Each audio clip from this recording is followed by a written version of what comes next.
with Mauricio Ronaldo, who will call this bout, and a man who still ranks among the best in MMA. He's still current, right, Frank?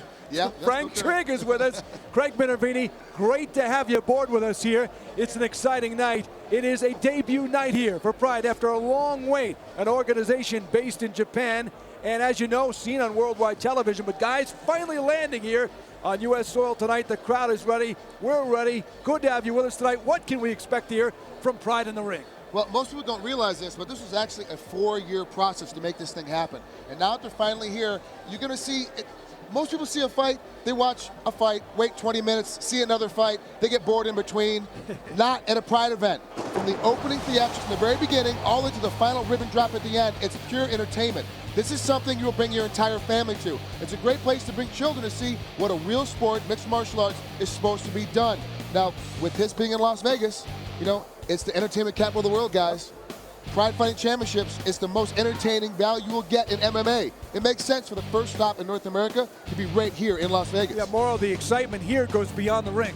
You know, there are so many hot tickets in Las Vegas, but no ticket is hotter than Pride Fighting Championships, the real deal. You talk about why people want to experience Pride Fighting Championships, the truly global MMA organization on the planet. In talking with many of the fans earlier today, we have people from all across the United States, Canada, the Dominican Republic, Africa, even Australia. The world has come to Las Vegas to see what truly is the #1 MMA organization in the world, Pride Fighting Championships. Craig, pinch me. I'm dreaming. Hey, this crowd is already getting into it. Let's talk about our main event.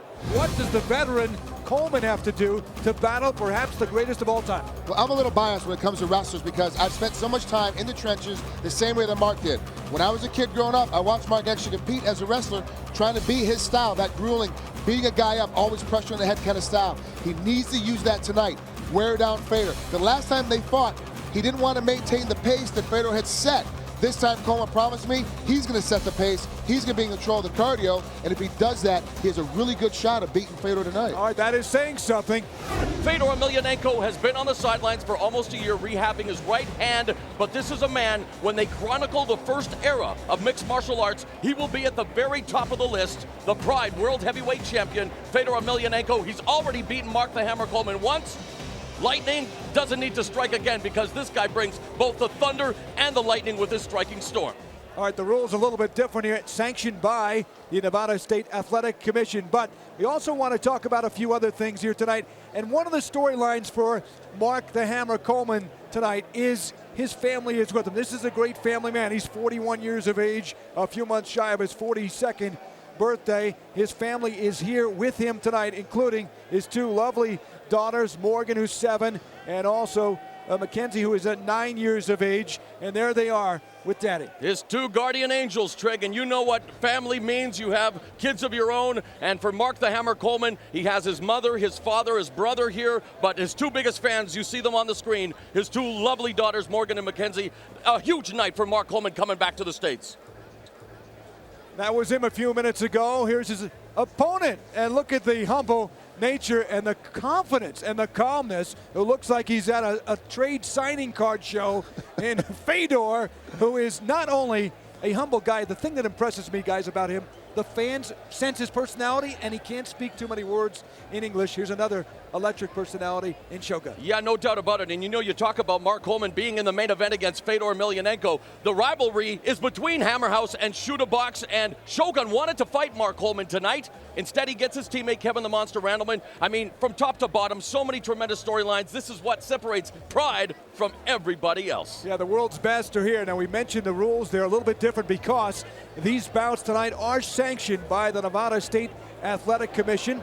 And there are some differences. Drake, take us through some of the key ones. Well, guys, underneath these rules, there will be 3 5-minute rounds. There are no title fights tonight, so only going to be 3 rounds. It's a 10-point must system, meaning that one of the competitors has to have 10 points, and the other one has to have 9, 8, 7. You guys get the point. Like boxing, yep. Exactly. Illegal actions will include these: strikes to the groin, eyes, and throat. Any elbows of any kind. This is something different the guys aren't used to seeing in Nevada. We're not using any elbows. Knees or kicks to the head of a ground opponent. If a man's on his hands and knees, you can't touch him with your legs in any way. No biting, hair pulling, or headbutts.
in Kansas anymore.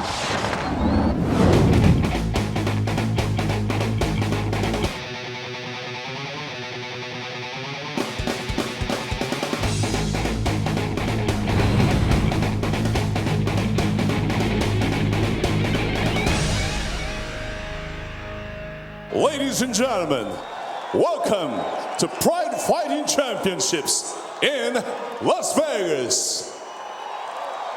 We are honored to be here. First match introducing in the blue corner. He is 5 feet 11 inches. He weighed in at 185 pounds.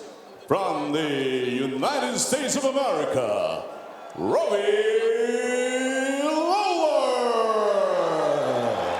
There's Robbie Lawler, 24 years of age, his opponent. In the red corner at 6 feet and weighing in at 185 pounds. From the United States of America, Joey Villaseñor. Known as the Mexican Hitman, but he's also known as the Dream Smasher, looking to smash Robbie Lawler's dreams of victory in his Pride debut here tonight. And our referee, the senior official, Yuji Shimada. 5 minutes, 3 rounds, 1 minute less, okay? No elbow attack, okay, upper neck, no. No headbutting, no the growing, down ropes. On the story end attack, I give the warning. Next, one point reduction, okay? Shake him. Stay in the corner. Joey Villaseñor under the tutelage of Greg Jackson, a Jackson submission fighting, while Robbie Lawler, out of one of the best camps in America, Militich Fighting Systems. You ready? You ready? Ready? Go! History is being made. Pride 32, the real deal, underway in Las Vegas. Mr. Sakakibara's son said we'd feel goosebumps on the opening, and I think we know what he was talking about now. We're here. And expect a stand-up auras right away. Lawler. He put it down. This fight should be stopped right now. It's over. It's over. Lawler with the lightning quick win over Joey Villaseñor, and the Dream Smashers fight in Las Vegas turns into a nightmare. Ruthless Robbie Lawler victorious in incredibly impressive fashion. All it takes for Robbie Lawler says is to come out with a 1-2 punch. He always starts with a 1-2. He came out with a left kick at the beginning. That set Villaseñor off. We didn't know which way to go after that. Got caught with that knee. Game, set, match. Forget about the agony of defeat there, Mr. Minervini. For Villaseñor, he is feeling the agony of the knees, courtesy of that man, ruthless Robbie Lawler. Talk about making an impact in his debut. Well, when you make a debut, whether you're a Pride or a fighter, you want to make a good first impression, and it took not too many seconds for Mr. Ruthless Robbie Lawler to make the impression, not only for him, but for Pride here in the United States.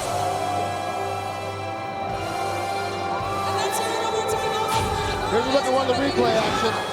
As you see Robbie, he jumped into that knee because he saw Joey Villaseñor dropping his hands down, and he just gets up time to go for the finish.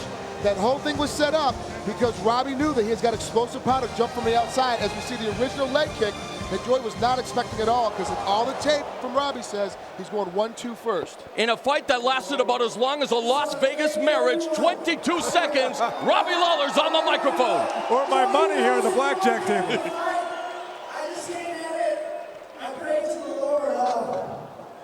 That's where I gain my strength. I train with the best camp in the world, and I just appreciate doing what I do. Thank you.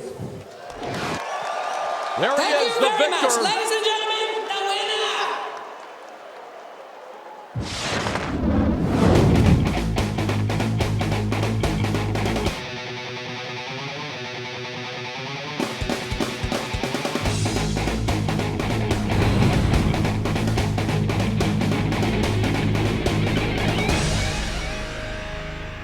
And now, ladies and gentlemen, for the second match, in the blue corner, he is 5 feet and 1 inch, weighing in at 205 pounds. From Japan, Kazuhiro Nakamura.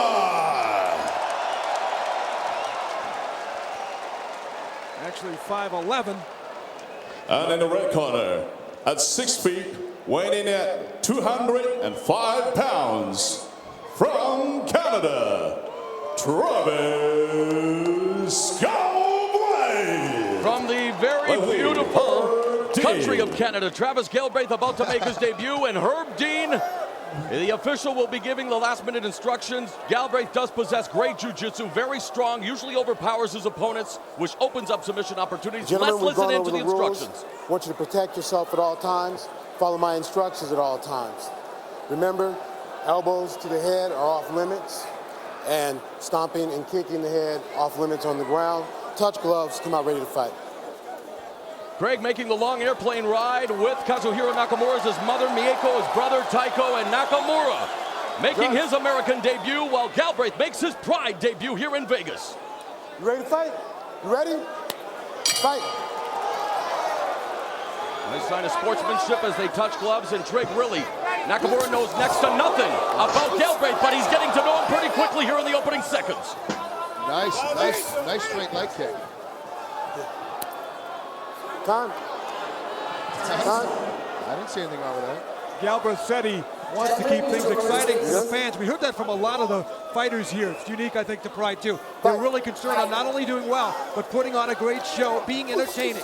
You talk about what is actually endemic to Pride Fighting Championships, Greg. It's true, wins and losses do count, but in Pride Fighting Championships, it's about the fighting spirit, the effort you put forth. You can lose and still win over the fans and be given another opportunity. Now Nakamura looking to shoot out the jab, and Galbraith, it looks like he is rather gotten used to the Pride ring in a hurry here as he's content to stand in the center of the ring with Nakamura. I'm still a little concerned with Nakamura's right hand. He's doing that big looping overhand right, but it's so far away. He's missing Travis entirely. If he misses too many more of those, Travis will need a good shot and be able to throw a leg kick to his head to finish this fight early. Really early on, Galbraith looking to throw caution to the wind, was stuck with that high kick, and now in the clinch pushes Nakamura away. Travis is doing a great job of keeping us on his feet, but making Nakamura have to stay outside. Nakamura, great judo practice. Oh, and that shot staggered! And then put Baroni over quick as well! Nakamura has staggered Galbraith on the ground. Galbraith took a good job to recover. Galbraith, see how he has his right hand wrapped around his body to keep from hitting him?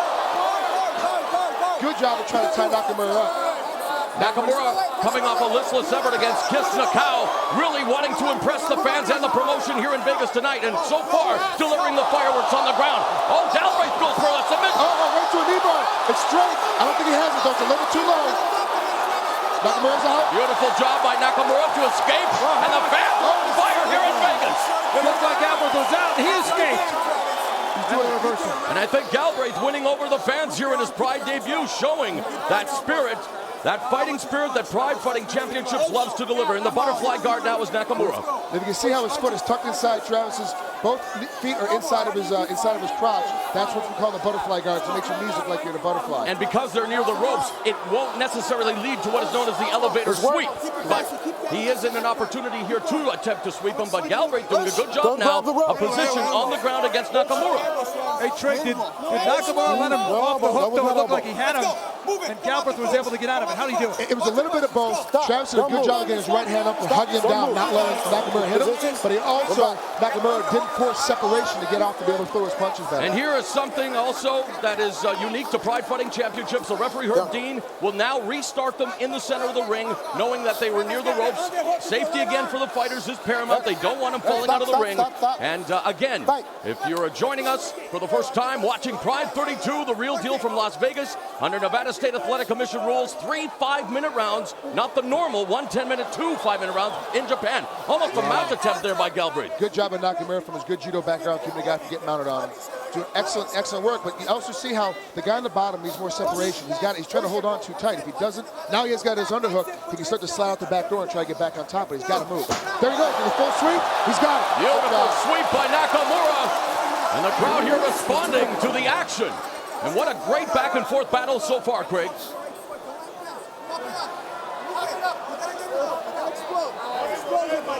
One of the things we're working on lately in my personal training is you worry about passing the guard first and you worry about hitting, and that's what Nakamura is doing. He's not posting up trying to hit. He's trying to get his leg all the way out first, then he'll be able to be in a better position to finish the fight. In the half guard now of Galbraith, and Nakamura doing a good job, though, of being active, and now just stands up and probably will invite Galbraith to get back up on his feet. Galbraith told us he's been in hundreds of street fights. That's been his really upbringing. So he's used to brawling. Coming from Prince George, British Columbia, I can believe it. I've been to that place. That's a weeknight entertainment. He said, how often you get one? He said, every time. Talk about a street fight. We're seeing one, and here as they exchange the leather. That's the one thing Nakamura doesn't want. He doesn't want to turn into a slugfest street fight. He wants to keep it technical. Because the more technical it is, the easier it is for Nakamura to pull this off. If this gets into a street fight, Travis will be able to pick him apart. Into the final minute of the opening round in a scintillating battle between Kazuhiro Nakamura of Japan and the debuting Travis Galbraith of Canada. But again, they find themselves along the ropes and in the half guard, a open half guard of Nakamura, and so far Galbraith.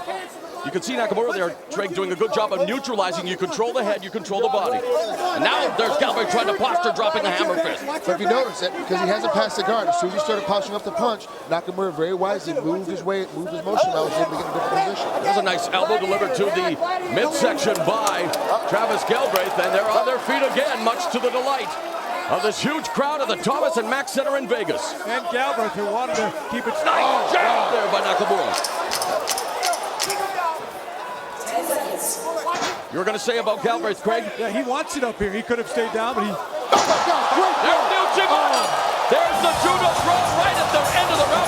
Talk about putting an exclamation point on a very entertaining 5 minutes. The judoka, Kazuhiro Nakamura, with his patented Uchimata. Great job getting that throw through. He did incredible work with that at the end. Hip motion is very important in judo. Hip motion is very important in all athletics. You give a guy like Nakamura any space to move his hips, he's going to be able to throw you down to the ground as quickly as possible. Greg, having said that, we hear a lot about earning respect, and I think Galbraith, because he was really the unknown here, after taking that early punch, earned a lot of respect from his opponent, and certainly all of us. There's a great, see that quick left hook, the basically both guys are just standing here when they first dropped into the mat. This is early in the round. Both guys were just swinging. Nakamura happened to get that left hook in a lot quicker. See how he kept his guard up with his right hand and blocked the first punch, then he dropped him with the second.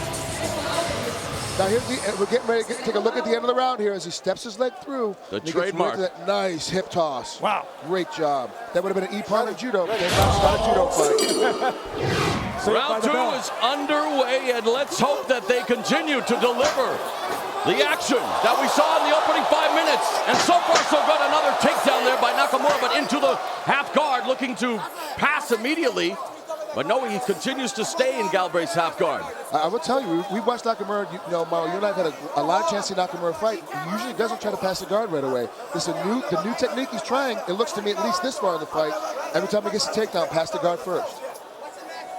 He took a vicious knee right before that takedown, too, to start this one. Oh, he's got a choke here. He's got a choke. Looking for the guillotine. Front choke here by Nakamura, but the position not really conducive to. He needs to pull that head in deeper underneath his body. He needs to make it work a little bit tighter.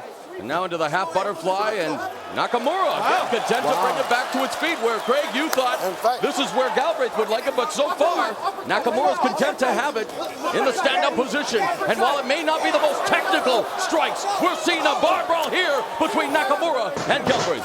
Is he playing into his opponent's hand, though, too? Little bit. This is not a spot Nakamura wants to be with a guy like Galbraith. That knee strike brought Galbraith to the ground. Put it right in the middle. Hammer fist, that must have knocked the wind out of it. Herb Dean stops the fight. That's it.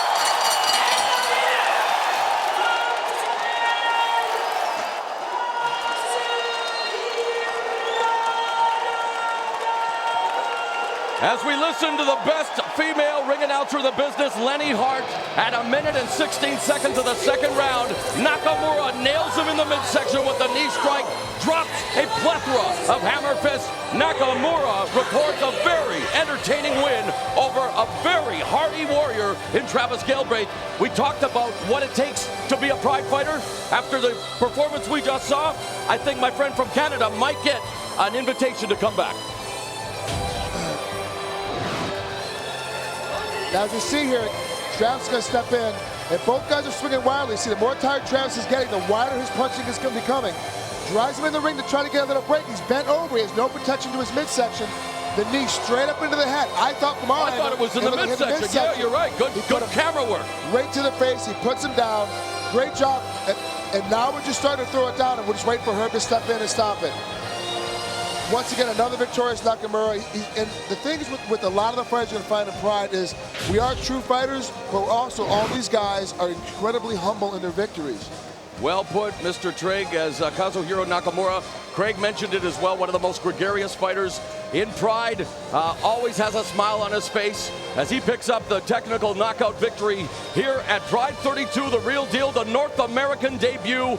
Live from the Thomas and Mack Center, and Travis Galbraith, while he's hanging his head momentarily, Craig, there's no way that he has to beat. Obviously, he loses, he's disappointed. But what a great first performance here. A great effort. It was really a battle with a little time to rest in this matchup. But look at Galbraith just ran out of gas. And Nakamura with a few words in English. I love mixed martial arts. I love Pride. I'll be back. Thank you. He will be back.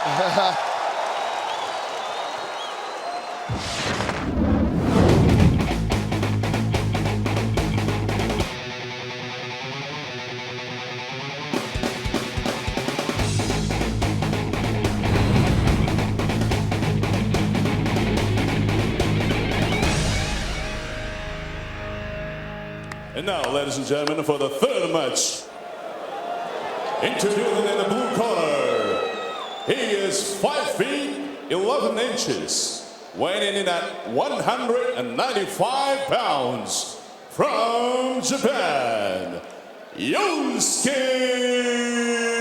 Nishijima. Yosuke Nishijima 0-3 in his Pride career. And in the red corner, he is 5 feet 11 inches, weighing in at 194 pounds, from the United States of America, Fedor Baroni!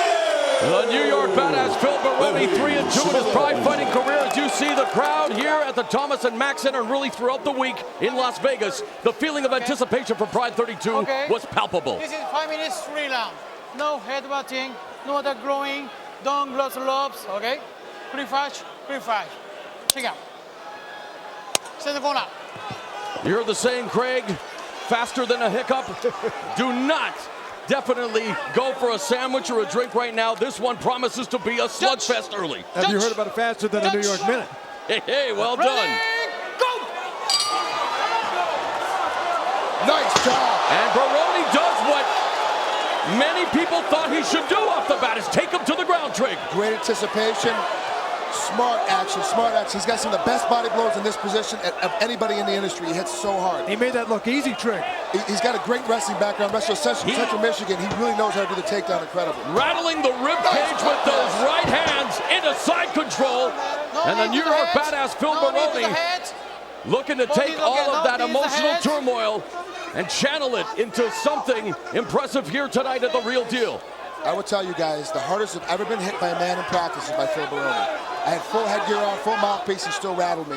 He hits harder than anybody else I've ever gone with. Perhaps going for a Kimura, far side armbar, maybe an Americana as well, as Baroni, not known for his submission skills, looking to tap out Nishijima here.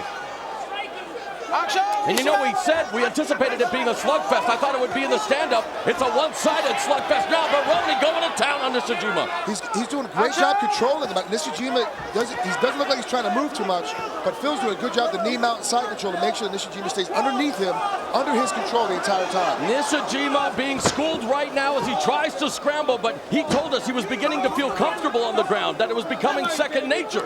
Was it hype? Because so far, Phil Baroni absolutely dominating the Japanese former boxing champion.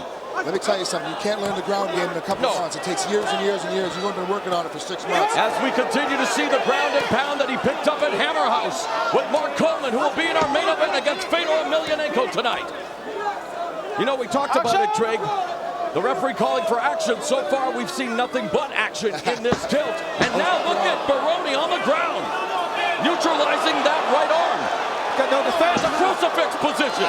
Phil needs to turn his hips a little bit further to his right, set his ass back just a little bit more towards the canvas. He'll be able to get in a good position to finish this fight right now. You know, you talk about learning the ground game. Many people say that you can get a black belt in 3 years. The legendary Gracie family says there's no way you can be awarded a black belt in less than 10. Poor Nishijima, he's only been at it for a few months now, and so far Phil Baroni, in a bit of a surprise here, Trig, is definitely doing what he wants to do on the ground. Look at that, going for the Kimura. Settle back. If he sets his head back, he'll get it. He's got to pack it back towards his shoulder a little bit more, a little high. Sprawl out a little bit more. Phil sprawling back just a little bit harder. I'm going to push this. There it goes. She's starting to slide up underneath. Desperately trying to defend the Kimura as Nishijima nodding his head, saying there's no way I'm tapping out yet. Baroni continues to position here. Step over the head. If Phil steps over the head, he can lock it down. I was giving him space there to get out of the other side. The crowd eating up every single scintillating second, Craig Minervini. Baroni's been in charge right from the beginning. Is there something technical he could learn here to put him away? Or is he doing as much as he can? Phil needs to come a little bit more cross-eyed. See how he's pushing it backwards? Yeah. He needs to get the wrist on his other shoulder. He needs to get... And step over the head, like you said. Now he's secured the head as well. It may be a matter of time. Has returned home victorious. What a win for Phil Baroni. And really with so much going on in his personal life, right now he has to be feeling like he's on top of the world. Baroni is back in the US of A. 3 minutes and 20 seconds of round one. Phil Baroni via submission. And you have to be smart. You have to train. You've got to think about what you're going to do. You can't fight every fighter, every fight the same way.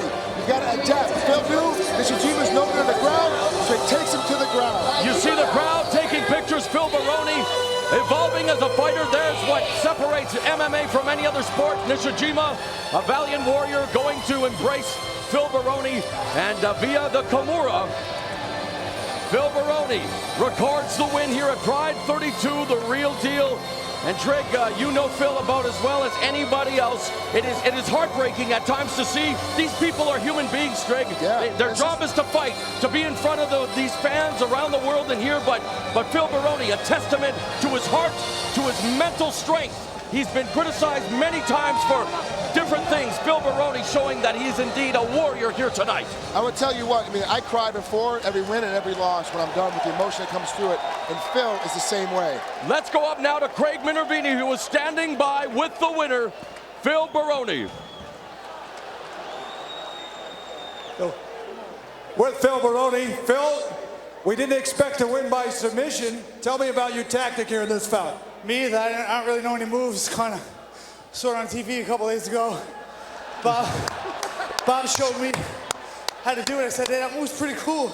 I think I could do that. It doesn't look too hard. He said, we'll work on it. What the hell's the name of that move? Hammerlock. It worked. Phil, you told us you had some emotional issues. You were able to put those aside tonight. How did you do that? I had some problems. I felt tough. I felt abandoned and left by people close to me, but I got every one of you, you know, when I came into the ring tonight, you know, thousands and thousands of people cheering for me, you know. At the weigh-ins yesterday, it sunk in. You know, I felt bad for myself, but I'm the luckiest motherfucker in the world. I have all you fucking people cheering for me. I love every fucking one of you. There would be no fighting or anything if it wasn't for you guys. Thank you so much. I really appreciate it. The New York Badass, ladies and gentlemen, give him a hand. Phil Baroni.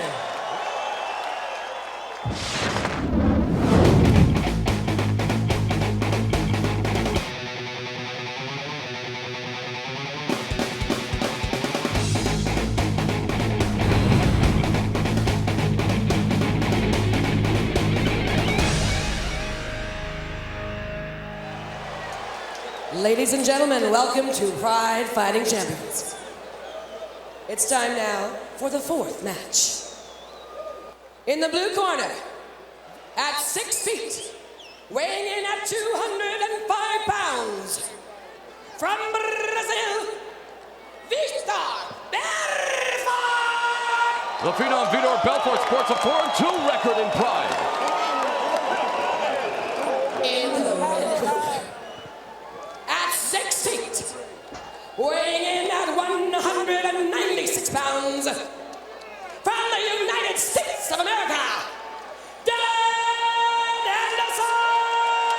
Dangerous Dan Henderson receiving a great round of applause at 11-4 in Pride Fighting, and a good look at the wonderful scenery here at the Thomas and Mack Center in Las Vegas as we listen to the referee.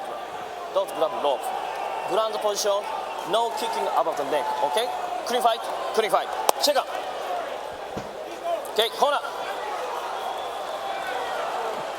Guys, I talked with Sean Tompkins, who was working with Henderson, and I'm sure you can appreciate this trick. He said the key against the hand speed of his opponent, Belfort, is to try to stutter. Ready, fight! To stutter his movement with feinting to try and get him off and then counter that.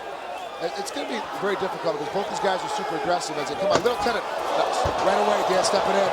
Dan wants to press the action here because that's his best bet. Two-time Olympic wrestler with a great takedown from 92 and 96. The Olympic Games even met former U.S. President Bill Clinton at the White House, and right now is in the guard of Vitor the Phenom Belfort. But Henderson taking this to where he probably wanted to early on, knowing the blazing hand speed of Vitor Belfort and respecting that hand speed. Well, plus you got to remember, this is a wrestler versus a jiu-jitsu guy by base. Both guys have learned a lot of other things, but their basics are wrestler versus jiu-jitsu guy. A wrestler wants to keep a jiu-jitsu guy underneath him where you can control him at all times. Control his hips, because that's what wrestling is all about, to give him an advantage. Under the tutelage of the legendary Carlson Gracie Jr., you can see that active guard of Vitor the Phenom Belfort. Henderson trying to pass the open half guard now, looking for position. But you know that Vitor the Phenom Belfort, very, very talented when it comes to his ground skills. Vitor's doing a good job of closing everything off. He finally closed that half guard. Dan's got his hand caught underneath there. He needs to kind of either pull that head out or get his hand out or get those legs broken apart again to use it to pry it apart. You know, while visiting with some fans at Caesar's Palace over this week, a lot of them were saying that's the most anticipated matchup. Oh, what a beautiful transition there and a nice sweep by Belfort. Great job. Belfort uses hips very well. Got Dan shifting his weight. Pushes hips up and got to a good pass. All the way past his guard, as you can see right here. In cross-side position. He's going to attack that hand. Dan's in a little bit of trouble here because he's going to attack that far hand. He's got it. He's got it. There you go. Good job by Dan trying to push him off. Right to a knee bar. Okay.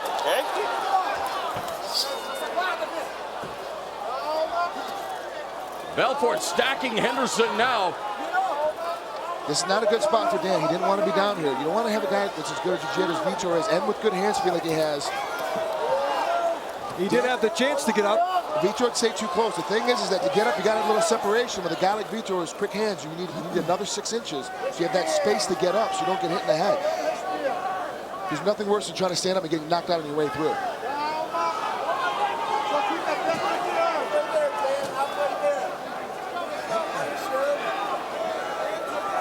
Dan's doing a good job. He's using his leg, the leg, especially across his neck. It's not just being, he's not inactive. He's using it to push him away a little bit, trying to get some separation. See, he's screwing his hips away. Beautiful move there by Belfort, looking for a great escape by Henderson. And the crowd explodes here at the Thomas and Mack Center. And you can see in the background the Pride World Middleweight Champion Vanderlei Silva taking in the action here in Vegas. And the referee now will bring them back up to their standing positions. 2 minutes remaining in round 1. Safety in action, that's what it's all about here at Pride. Safety in action. He didn't think Dan was doing enough to keep to insinuate the action on the ground, which is why he stopped and brought him back up again. Henderson goes to the shot. Taking on the southpaw Belfort is the conventional Dan Henderson. What does a southpaw, what kind of problems will a southpaw present to an opponent, Trig? That straight left, right down the center. Oh, and there's a straight right by Henderson. The straight left that Vitor possesses can split the hands of Dan and put it right on his chin and can drop him to the canvas. Of course, coming from every angle, and of course you want to have that lateral movement. You want to attack it with many angles, but right now the Greco-Roman clinch and the foot stomp, which is allowed. Nice job. Great bear hug, lower back. He controlled the bear hug from the lower back, the weakest part of the spine, to control and get him down on the ground. Excellent work by Dan. Now trying to neutralize the head as well is Dan Henderson.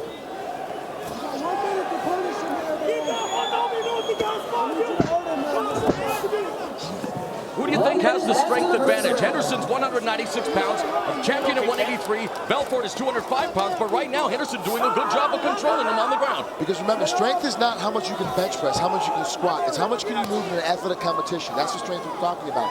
with Dan's incredible hips from his Greco-Roman Olympic wrestling days, and the fact that he is such a strong man, anyway from his upper torso, he's able to outpower Vitor in most positions. Talk a little bit more. How important is hip control, hip movement right now for Belfort? Belfort is just being tied up like a pretzel by Henderson. Right now, because Dan is he's got a good position keeping his head up. He's not letting Vitor move his hips. All the fitness craze right now is abs and your core and all that. Well, it's something that wrestlers have been doing for years. We don't know this. But everything comes from basically your mid-thigh and mid-ab. That's all you control. Henderson obviously content to try to go for the guillotine choke here. What does he have to do, Trey? He had it locked in because you saw Vitor step over. He felt the pressure go back to his back. So it was a good job. Henderson had that sunk in pretty deep. At least deep enough. And the end of the round. And a great round for Dan Henderson, controlling Vitor the Phenom Belfort on the ground. Well, he controlled the whole round right from the get-go against Vitor Belfort, the Phenom. There's Vanderlyn Silva.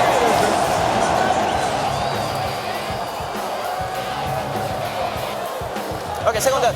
Second down.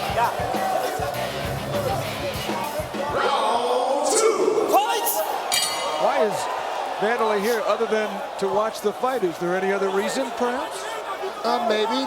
Plus, you got to remember, he trains for shootbox. You know, Vanderlyn is shootbox. They're a family. All right. They're all raised together. They're like brothers. What does Belfort have to do different in round 2 to turn things around here, Trig? He's using his hand speed. His hands are coming out quick, but they're looping. He needs to try to keep backpedaling, keep Dan off balance a little bit more by sidestepping. He's not doing enough of it right at this point. Clearly 10-9. Henderson, first round. Absolutely. Good point, Craig. As it is a 10-point must system here in Las Vegas for Pride Fighting Championships North American debut. 3 5-minute rounds. Jump guard there by Belfort. Henderson almost put him through the canvas. Wow, great job by Dan to find a spot and make sure he had full clearance. And the wrestling expertise of Dan Henderson, the story so far against Vitor the Phenom Belfort. He wasn't a 2-time Olympian for nothing, Trig. Mentally tough, physically strong, technically sound. It's going to be very difficult to beat a guy like that if you're not just as good as he is. Trig, when you're in the corner of your team, is that helpful? Do you hear the guys? I do. I have one guy that I always listen to when they're in my corner. I pick one guy. Henderson getting busy now through the guard of Belfort, raining in those right hands. Dan doing a good job on the ground and pound. He's got his head free though. He can get back to it. His corner yelling, he's done, he's done. About a foot or two away from Dan Henderson. Exhorting his charge, and that's the corner he wants to be in. The Team Quest corner, Matt the Law, Linland, Ryan Parsons also there. It's a great corner to have, and now they're going to restart him in the center. Henderson, we've seen this before, and we talked about it. You say at times he looks to be breathing laboriously. It looks like he may be fatiguing. He tells us that's not necessarily the case. He's a mouth breather. He doesn't breathe through his nose that much, and so as a result, he always has his mouth open when he breathes. So we're always mistaking him for being tired when he's really not. Sorry, Dan, don't hit me later. I thought we were going to have a brawl we were talking about. Dan, you're not in shape. What do you attest? The dominance right now, Dan Henderson on the ground against Vitor Belfort. Of course, the onus is on trying to improve position, pass position. Right now, a bit of a stalemate. But Belfort unable to solve the wrestling of Henderson so far. It's because the wrestling ability of Henderson. The wrestlers will always control a position because the sport in general is all about controlling your opponent. The takedown, the back points, the escapes, the reversals. It's all about controlling your opponent. And that's what Dan is trying to do, is control him. So it's not letting Vitor get to any submission position. Henderson back up on his feet. Crab position for Belfort, and now just turns around, gives him a little bit of a mule kick there. Heel strike. There's another one. And the fans enjoying that rather unorthodox move from dangerous Dan Henderson. Trig, you know Henderson very well. Far be it from me to criticize the Pride World Welterweight Champion. Is it safe to say, though, at times in his career, you would like to see more of that killer instinct? Yeah, absolutely. This is the reason why I get yelled at by Dan and by Ryan and by Matt Linland, because I'm always so hard on Dan. It's because I know how much action he can have and how much pressure he can put on a guy. And sometimes he knows that he's such a smart athlete. He knows when he's winning the rounds, he'll maintain it because he's so far ahead of the guys on the scorecard. He's like, well, I'm not going to be able to knock this guy out. I'm not going to be able to submit him, so I'm just going to kind of hang on. But it's not necessarily true. I think he can knock out every guy he competes against because he has so much pressure on you all the time. There's not much you can do to stop him. And under the 10-point must system, and we've seen it plenty of times, Craig, in boxing, you really don't want to leave it to the judges. No offense to them, the best in the world, but a stalemate standing up. A dangerous Dan Henderson controls Vitor Belfort. Belfort is on his heels right now. He's been in a defensive posture. Oh, wow, big miss by Dan. This is the problem, the big overhand right. You start timing it as a good boxer, you duck your head, you're going to slip right by it. Vitor just didn't take advantage of it. And the other factor here, too, is if Henderson lets Belfort hang around, he is always one shot away from winning a fight that Henderson is controlling. Always have that puncher's chance, and both of these guys have punches in punches. Vitor usually is one punch away from finishing a fight. With a guy as tough as Dan Henderson, he's only 2 punches away. Nice knee by Henderson. Now it's a clinch and another takedown. And when you look at the Nevada rules, Drake, effective aggression, grappling, ring control, and aggressiveness. And so far, Dan Henderson is pitching a shutout. We also see the referee. See the shot there, the right hand of the referee. He's holding the rope back. What's the reason there, Trey? He wants to make sure they get tied up in the ropes. The one big thing here is that don't start throwing out what we call yellow cards for infractions for grabbing the rope, and that's the big thing. If you grab a hold of the rope, you will start getting hit. Something we have not touched upon, Craig, sorry, is the fact that in Pride there will be a yellow card issued for rule infractions or what we like to call passivity, stalling. Exactly. Here in Nevada, however, there will not be the 10% deduction to the fighter's purse. But most of the time, during the start, they will give him that restart. But if it becomes a problem over the fight, then you get that yellow card. And right now, you see the referee is going to restart it. Actually, no, he's going to just turn him around, which is interesting. I thought he might have brought him right to the center of the ring, Trey. Well, Dan's got to start moving right now. He gave him enough space because Dan couldn't improve his position because of the ropes. You spin him, it's just as good as starting on the center. I know, it's all about styles making fights. We saw Vitor Belfort, as the bell goes to end the round, he showcased his impressive hand speed when he destroyed Yoshiki Takahashi 36 seconds of the first round at critical counts on Absolute back in July. But this is the other Vitor Belfort tonight. Again, all the credit in the world to Dan Henderson, but let's now listen into the corner.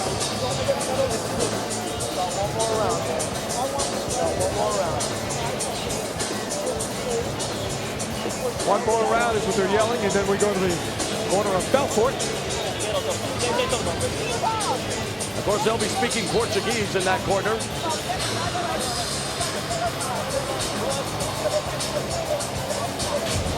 There's an earlier look at the early takedown, from the guard, and Vitor jumped into the guard and gets dropped. Dan sidesteps to make sure there's enough space to put it down. Every now and again, sometimes your head ends up on your foot, ends up on his chin to put him out. You see Dan sitting up, getting ready to throw down some punches, right in the position. Would you like to see more of that? I would. I'd love to see Dan do that because he's so strong. He can finish a fight in that position. The final round, the final 5 minutes of this very entertaining matchup between Vitor Belfort and Dan Henderson. And so far, Henderson has to be up 2 rounds to none. He has to finish this before 5 minutes, Belfort. And now Henderson and Belfort stalking each other, and like 2 bulls, they meet into the clinch. And again, the takedown clinic put on by Dan Henderson is beauty at its best here tonight. I also want, I don't want to say this isn't the Vitor of old where he's not doing. You got to remember how good Dan Henderson is. Vitor's doing everything he can. He just can't do anything against Dan. And isn't it ironic and kind of funny in a way, Trig, that you mentioned it, and you're right on. Henderson does game up for the higher weight limits. He seems to be, at times, more motivated, more into the action when he's at 205, even though he's 196 tonight, than he is at his natural weight of 183, where he's the defending Pride World welterweight champion. He's such a stud. Like, he always has internal conflict. He's like, hey, I'm a little guy. I want to prove I can beat the big guy up. And he goes after it. Games up in training, games up mentally, games up physically. He comes after, makes it happen. There's Belfort, though, trying to get a little more active with the guard. Looked like he may have been setting up an armbar attempt, but really nothing to do. Nice shoulder strike by Henderson. One thing Henderson told us, too, if he takes it to him early, the first round and a half, it'll make the second part of the fight easier for him. And that is taxing, you can see on Belfort. What does he have left here to try and somehow manage a TKO or knockout? His only chance probably to win. With Henderson always giving you this constant pressure, as a wrestler should. That constant pressure makes it difficult for you ever to catch him. He's never giving you a space to do anything to get back on your offense. This is a much more aggressive Dan Henderson that we have seen lately in Bushido with the welterweight division. And obviously he is amped to be back on American soil. The American athlete who has his father Bill, his wife Allison, his brother, and his wife wife, Tom and Janae, here in attendance. Unfortunately, his mother, Jodine, not here. She's, well, she's a mom. Too nervous watching her son do his thing in the ring. Most great combat sport athletes, the moms never watch. It's a little bit, perfect child in the world. It comes with a couple scars every now and then. Getting a little nervous. So what's the reason my mom never watches Pride then? It's because she doesn't speak very good English. Nice sweep there, and Belfort has Henderson back momentarily. But Belfort, Henderson doing a good job now to go back to his back position. And Belfort, really, how much is left in his tank tree? We're gonna have to find out here real quick. He Looks like basically he's been cut. Here's a situation. There's about 2.5 minutes left, and Vitor Willie's got to turn on and try to finish the fight, because otherwise there's no chance of winning. Dan may have run out of gas. I mean, is this bizarro world or what? Now the American athlete who's controlled the fight, we're hearing chants of Vitor. But you know what that shows me? Very intelligent fans here in attendance tonight, knowing that the best fighters in the world are in Pride Fighting Championships. It doesn't matter if you're from the United States It's or a not. worldly crowd, too. We saw fans from all over the world here. They made this a vacation spot with the highlight of their trip to Vegas. Look at this Henderson. championship. Dan still trying to get after that head choke, still being active even on the bottom. This is Domination 101 by Dan Henderson. Vitor Belfort, again, a jiu-jitsu expert. Took third place in the 2001 Abu Dhabi Submission Fighting Championship. A four-time BJJ World Champion. A Carlson Gracie Senior Jiu-Jitsu black belt. And yet we are seeing none of that jiu-jitsu talent here tonight. And again, credit Dan Henderson, who almost went for the ankle. Oh my gosh. Beautiful reversal. Great job. Wow, what a fight. Just even attempting the submission forces your man to change position, which creates another angle for you to do another strike, a different submission, or in this case, a full sweep to get back on top. No kick. Almost a knee to the head. Fortunately, glancing for Dan Henderson and not into the final 60 seconds of this fight. It is going to take divine intervention for Vitor Belfort to pull it out. But if anyone can, it is the jiu-jitsu master Belfort. But Dan Henderson right now just covering him like a blanket. He's all over him right now. Vitor doesn't have any position to get any kind of offense going. Dan's incredible. He's getting every direction possible. And here's the problem, too, that you're going to see with right now. Vitor's stuck underneath in the corner. So even if he tries to change position to his right, he can't go anywhere. Now the fans chant Henderson as time is ticking away. The clock, the biggest enemy Vitor the Phenom Belfort has, in addition to dangerous Dan Henderson with those vicious elbows. Oh, good. Oh, classic jiu-jitsu sweep to change the position. Good job. But will he have enough time? 5 seconds left in this fight. Both guys are too tired. I do believe you can chalk one up for the sport of wrestling. A dominating performance for dangerous Dan Henderson, making his return to America at Pride 32, the real deal, being embraced by his teammate, Matt the Law Lindland. Plus Heath Sims, another guy in his corner, who's an incredible wrestler himself. And I mean, Dan is smart. He trains with the guys that know him the best, and these guys really, really know how to push Dan and make him step his game up. Oh, lively crowd here, very much into the action, and what a great night. The Pride Fighting Championships.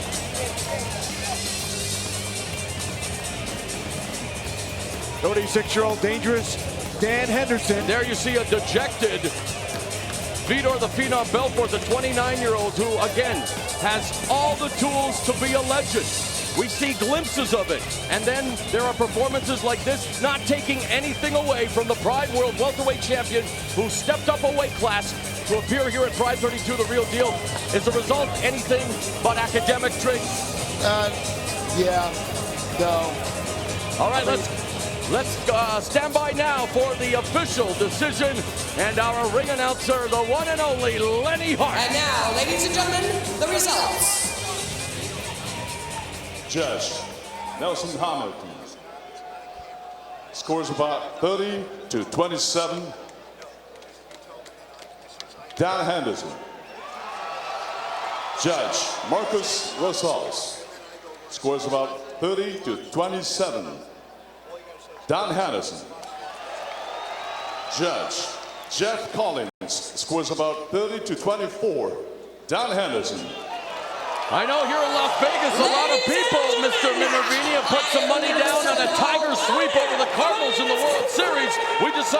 sweep here tonight, courtesy of Dan Henderson. And one judge had the rounds not 10-9, but 10-8, 10-8, Every 10-8. round. Yeah, which is saying that in his mind, Vitor Belfort did an offense at any time during any one of those 5 minutes. It's hard to argue against that one judge because it was completely controlled by Henderson.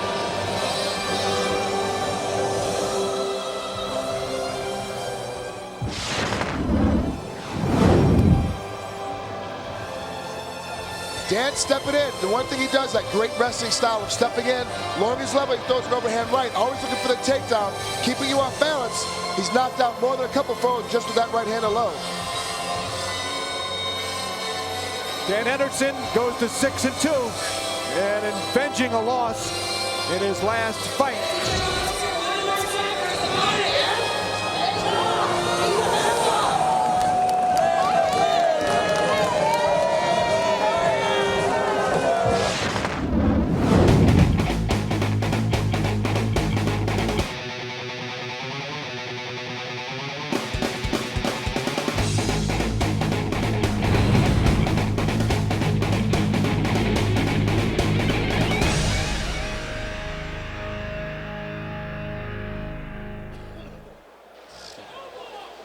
Ladies and gentlemen, it is now time for the 5th match.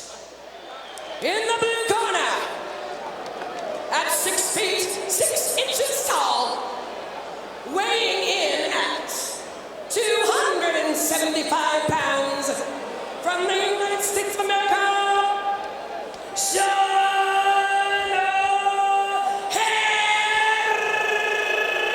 Our first look at Sean O'Hare in a Pride Fighting Championship ring, and my first look at those two lovely ladies. Also from the USA. At 5 feet 11 inches, weighing in at 398 pounds.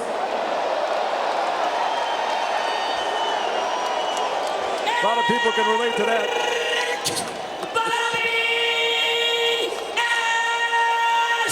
Butterbean 0-1 in Pride, and Bushido 12 submitted by Ikuhisa Minowa via an armbar, and the referee Steve Mazzagatti now going over his last-minute instructions. No elbows, obey my commands, protect yourself at all times, come out ready to fight. Hook them up. Did you just say hook him up? He said hook him up. And I think we're going to see a few hooks in this fight. Ready? You ready?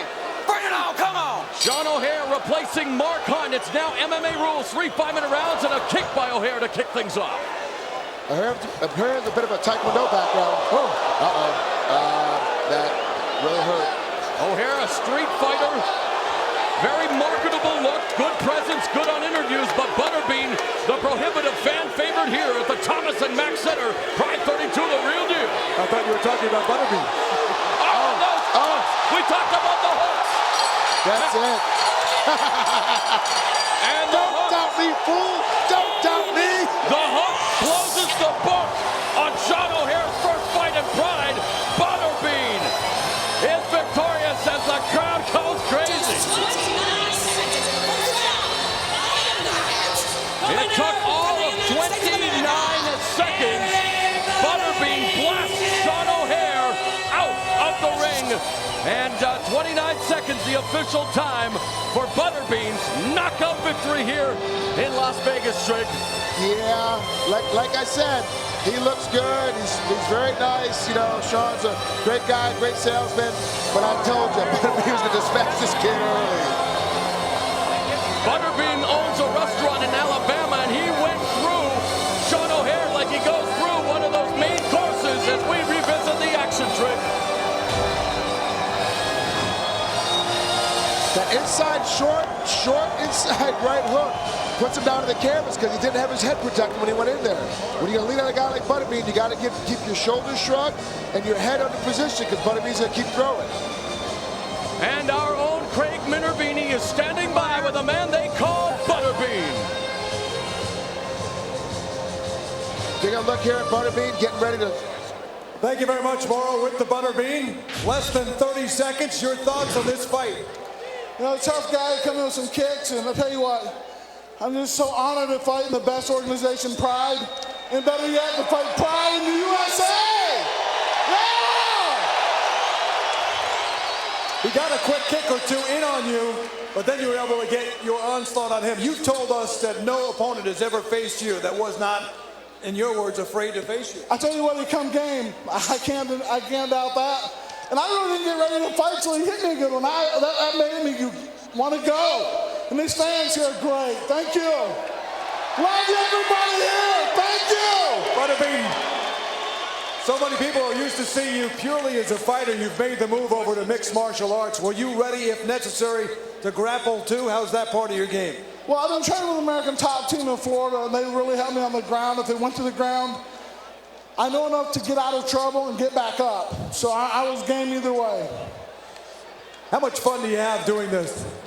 You know what? If it wasn't for the people that come to watch the fights, it wouldn't be fun. It's all the people that come to watch make it fun for me. They enjoy watching you, ladies and gentlemen. For a great man, a great fight, a hand for Eric Baroni. Thank you. Love everybody.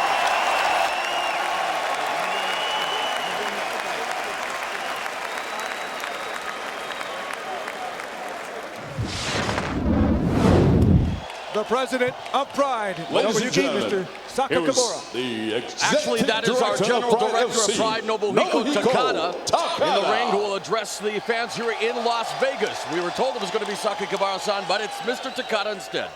Hello, America.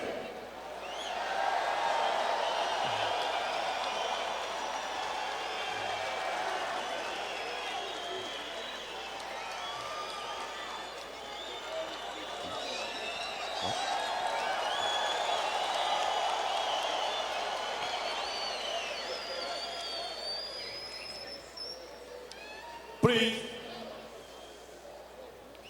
give me a minute. ちょっとだけ時間ください。I am very happy.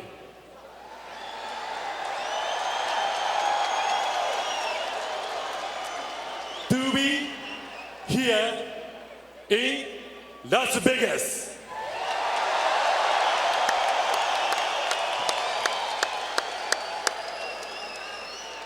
Today, we make history.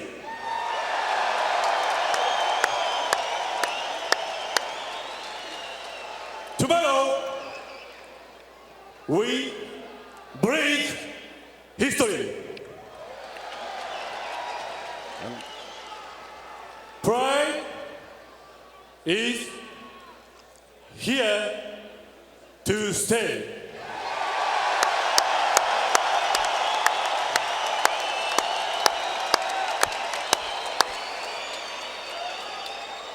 It's my pleasure to introduce you to some of Pride's greatest warriors.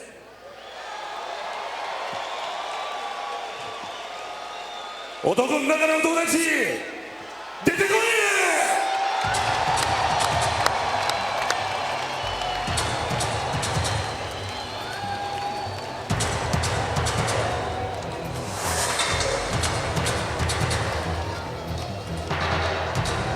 ！Ladies and gentlemen, here's the great samurai of PrideFC, Hayato Sakurai, and Kazuyuki Fujita, and Hidehiko Yoshida.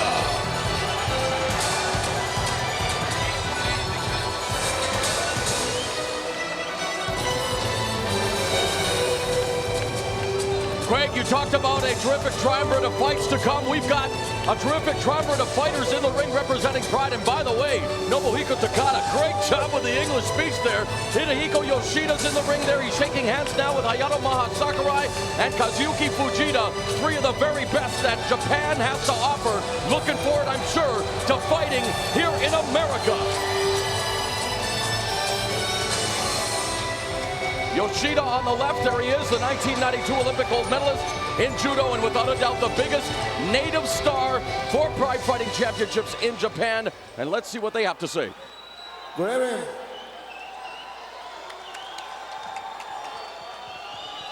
My name is Maha Sakurai.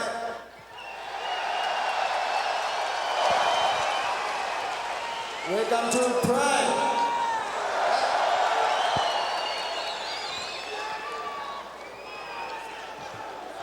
Hello. My name is Hidehiko Yoshida. Today, thank you for coming. I love America.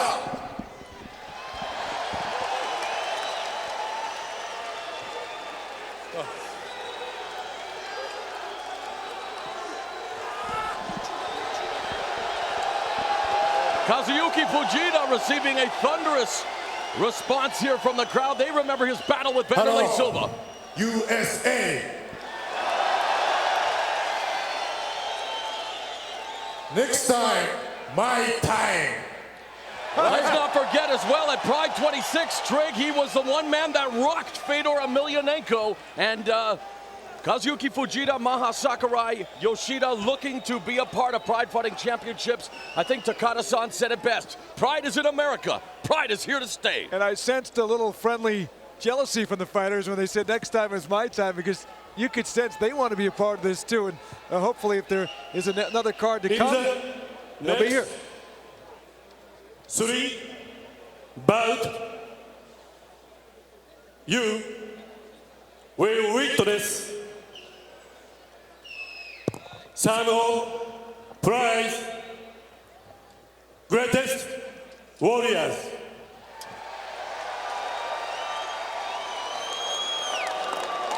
American Pride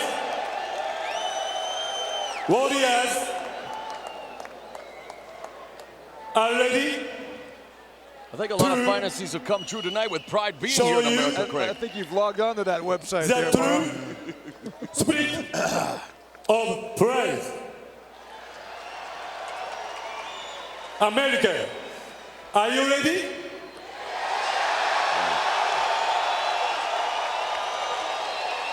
America, are you ready for Pride? You guys, I expected a great response, but this is absolutely amazing, Trig. What a night to remember, and a crowd in Las Vegas welcoming Pride Fighting Championship with wide open arms.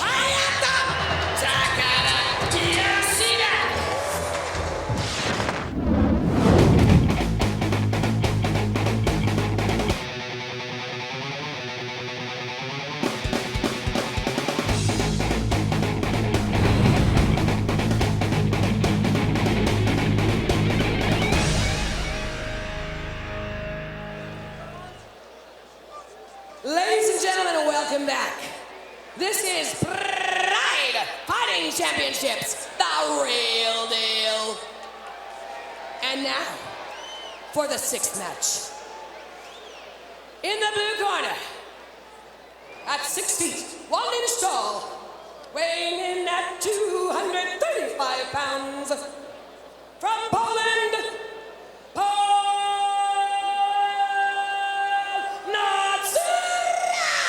Nastula is 1 and 2 in Pride Fighting Championships.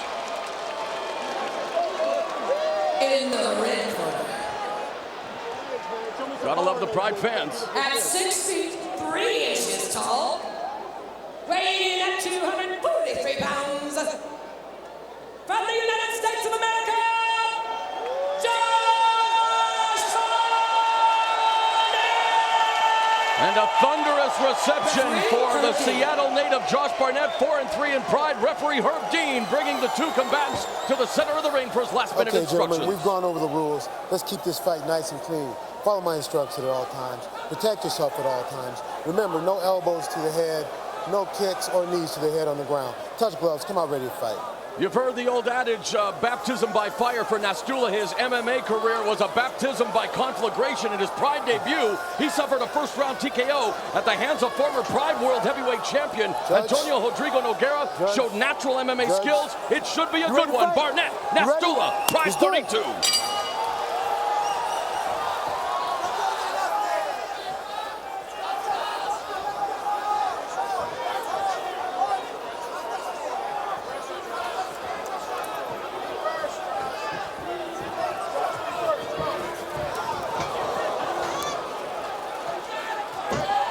I think one thing that Nastula wants to avoid, even though he's a top 50 judoka, size does matter. Barnett, a Greco-Roman wrestling champion, I don't think he wants to stay in the clinch with a guy like Barnett too long. No, what he needs to do right now is get his butt off the ring ropes. Take a side step. Good adjustment. As I said, he went and did it. Good adjustment. He doesn't want to get into this battle with Barnett because Barnett will lay a lot of weight on you. It keeps the pressure the entire fight. You want to try and get a little bit of space or get him down underneath you as quickly as possible. Although Nastula doing a good job now of controlling along the ropes on Barnett. Barnett, one of his mentors, Carl Gotch, saying conditioning is your best hold. In fact, he's a quote machine. His cornerman, Eric Paulson, one of the great submission fighters, says, a body is a submission waiting to happen. And it's so true. Every spot, when you work with Eric Paulson, everything he does to you hurts. He just touches you, it hurts, because he knows every pressure point, every spot. And now that Josh has moved down to Fulton, California, to train with him full time, he's really tremendously gotten better at his style. The battle for the takedown here. They are jockeying for position along the ropes. And credit Nastula with showing the strength that now they open up momentarily, but back to the clinch they go. Josh has to dig inside a little bit, push himself off, get about a 3 to 4 inch space and start throwing inside punches. Yeah, and utilize some knee strikes as well, creating the distance. Trey, when you're looking for offense, though, you still have to watch defense. Absolutely. And that's what you see a lot. Yeah, you got to be careful, right? Both these guys are sitting here trying to maintain. Good knee strike right there by Josh, trying to open him up a little bit. But you remember, Coleman's used to this position. He's very, very strong in here. Nice to see the Las Vegas crowd finally appearing here at the Thomas and Mack Center. A bit of booze, but they want the action, and so far they've been treated to nothing but a night of incredible action. Now the takedown by Nastula, and the judoka will try to exploit Josh Barnett on the ground where it's almost been next to impossible to submit the baby-faced assassin. He's so good at submission, offensive, defense. It's going to be really hard. Let's work. Utilizing his knee there, Trigg, to block the mount attempt by Nastula, and does it again. It's a position where Josh is almost conceding the fact that he's caught in a really good side position. You put that knee up to keep the guy from mounting over because there's not enough space for you to move your hips. Let's not forget that Josh Barnett involved in a very grueling battle with Nogueira and then the fight with Krokop not too long ago in Japan. What do you think about his conditioning coming into this fight? Of course, the fighters are going to put on the poker face, tell you that they're in great condition. Trigg, what do you think? He hasn't had much downtime. They trained really, really hard for 2 fights in one night for the semis and the finals of the Grand Prix, and now all of a sudden he's back fighting again. His body might not have had time to recover very much. That was September 10th. Here we are, October 21st. Just over a month ago, and he told us that he overtrained for that tournament. The good news that night is you could say that was his last loss. It was also his last victory. That's correct. Well put. Earlier that night. You see that Nastula, again, very impressive here on the ground, was maneuvering for perhaps a Americana or a Kimura, but now controlling from side mount here. And the fans now trying to rally behind the babyface assassin. It's kind of, Josh really isn't doing much underneath. That's an interesting stoppage, though. I thought Nastula was very busy from side mount. Trigg, your thoughts? I thought so too. Let's stop. I wonder if Josh was able to maybe manipulate the ref a bit with a look. He started it, I think, on the ring before he was looking to try and get it moved to the center, and then there he may have gotten away with one. Well, I thought from side control he was busy trying to go for the submission. Yeah, it's all academic now because they're back on their feet. Good dunk by Paulo. He saw that big punch coming in. He stepped right through it. Josh is kind of telegraphing his punches right now. He'll get settled in here in a little bit, we hope. What are you impressed by so far from Nastula? Nastula's stepping inside and keeping it close. You can't get punched, kicked, or kneed when you're in this close. It's impossible. As long as he keeps his hips in, he's going to be fine. And he's already gotten the takedown one time and got taken down a second time. Barnett taken down by Paweł Nastula from Poland, and Craig, not the baby-faced assassin the American fans here in Las Vegas thought they would see so far. And I don't think it's the Nastula that Barnett expected to see. Would you agree with that, Trigg? I do agree with that. I don't think at all that Barnett was prepared for Nastula to step inside and try to grip so hard. But you got a guy that won 312 some judo matches in a row, 50 in a weekend. And also an Olympic gold medalist. I mean, this is a guy that knows how to battle, knows how to struggle, so he's going to go out there and come after as hard as he can. And great positioning here by Nastula. Keeping those hips in. This is very surprising first round. Great first 5 minutes for Paweł Nastula. And it looks, has he been hurt? at the end of the round there, Nastula's on. Yeah, after the bell. It's after the bell. Canvas after the bell. They After the bell. kind of tripped over each other. He's grabbing his right knee. Oh man, we don't want to see something like this happen. Thank goodness he is back on his feet, going back to the corner. But Josh Barnett, as you see, Nastula's corner, there's Barnett. There's one of the greatest cut men in boxing and MMA, Jacob Stitch Duran, trying to ice down Barnett's face. Jacob, one of my favorite cut guys. You know, he definitely kept my nose together a couple times. I got split open. So the good thing about Jacob is he knows his role. Get the cuts closed, get the Vaseline on, and let the corner talk to the fighter. Get the fighter back in a position where he feels comfortable. So let his corner. Right now, he got Eric Paulson talking to Josh's corner. Eric hasn't had special surgery. It's still Eric and not Aaron Paulson. As we take a look here at the end of the round, he rolls over. Josh is going to a knee bar, and right here at the end, so he gets his leg over. The bell's already rung. Wow. And then he rolls up on top of it. Paulo's hurt. Fight. Ready? He steps over. As you see him do it again, he's rolling over. He's getting ready to step. He's trying to finish his knee bar. He locks it up. That extra weight on Paulo definitely hurt his knee. Good show of sportsmanship there by Nastula, touching gloves to kick off round number 2. But interesting that Nastula able to control the majority of round 1, but that knee bar attempt at the last second.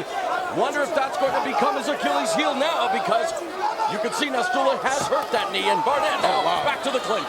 Jeez, body lock. He dumped right in. Did a good job of ducking that first one, and he kind of hit Josh on the way through. When Josh was stepping in, he didn't really punch Josh. He kind of put his fist out there, and Josh went into it.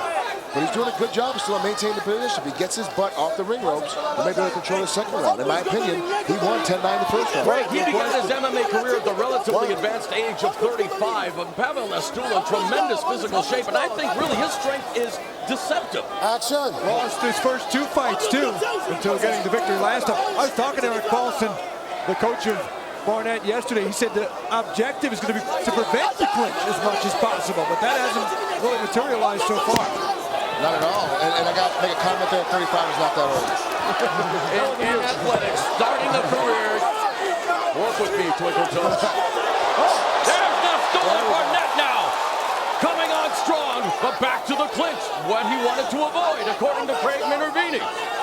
You know, Josh is doing a good job of keeping his head underneath Paulo's, but there's his chin, now he's up in the air. Delivering the short knee strikes, which he needs to continue to do. Pepper, wear down Nastula, because there's a nice knee from Nastula. Great body shot, rocks the ribcage by Barnett. A grueling affair here in round 2. Great, a lot of pressure. Doesn't look like much action, guys. There's a lot of stuff going on here. Both guys are trying to get just enough space to get a little peppering shot off, trying to get to their favorite position. I'm going to split it. Herb Dean imploring them to get busy, telling them that he's going to split them. They split each other now on that right hand. And that's got a little blood coming out of his nose. That must be from that knee we just got in the corner. Nice one by Oh my gosh! And there, Oh my gosh! for the fences in Vegas. Good D, though. He answered the big D. Goodness. Another takedown by Nastula. Are you kidding me? Oh no. This is not looking good for Barnett.